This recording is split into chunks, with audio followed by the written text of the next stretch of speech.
Wala pa rin nalito. Oras kayo nakauwi ka gabi. Ano sa workshop? Mabilis niyo naman ito gabi? Mas ba dumating yun? Ang huli mo? Basta yung paglabas ko dito, tama-tama paligo na yon. Yung pagdating niya, ligo na yon. Mabuti nga tamo, nakalabas na ako dito. Pamilis, ang nagsusulat na naman sana. Kaya pala sabi ko, sandali lang. Tama, wanted ako. Tama-tama na. Pagpasok ko, pinatayo na agad yung customer, napaligo ako na. Kaya nung hindi na ako lumabas, inaplayan na naman niya yun ang kasunod. Oh. Pinaliguan ko ulit. O, pagtaligo ko, Brazilian na. Kaya wala. Iban bukas daw? Ribbon, ano ba yun? Ribbon kulay Brazilian. Bilis oh. Bilis nga eh. Mabilis lang yung kumulay yung buhok niya eh. Dali, luto na sa kulay.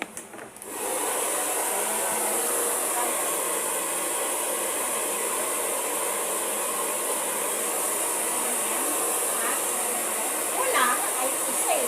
Kaya ka, sabi ko na, aga kayo sa palulo. Ay, wala ka na ako. Ha? Ano ba talakan ba ito? Eh, parang walis pang bunga yung dulo, di ba? Ayaw mo kasi pag-aligyan sa kasama mo. Ha? Napag-aligyan ko sa kanila. Magalit daw siguro. Galit daw siguro, sabi ni Taco. Kaya kayo. Kasama kanila, hindi ko maganda yung buhok mo para sabihin niya, ako pa parlor kayo. Kaya Oo. kung kakakaswang. Ewan mo.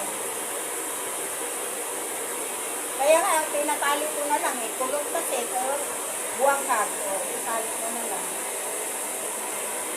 Iwan ko pa ngayon, panalo ko sa bahay. Nakakainis. Kami nga mga hindi pa naghilibas, wala naman makinig ang mga buhok namin. Kaya nga eh, natino pa nga yung buko, pagkabuko. January pa kami maghilibas, pero mga kulot pa.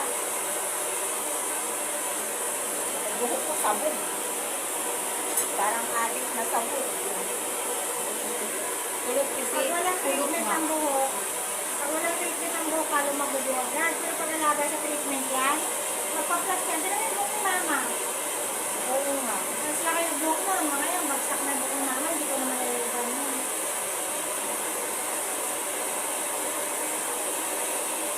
Ganda pa nga ng buhok ni nanay sa akin.